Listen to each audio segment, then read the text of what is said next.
जी।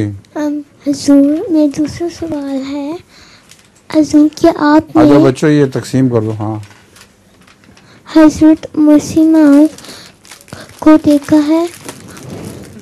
दूसरा सवाल है, क्या हुजूर ने हज़रत मसीह मौद को देखा है?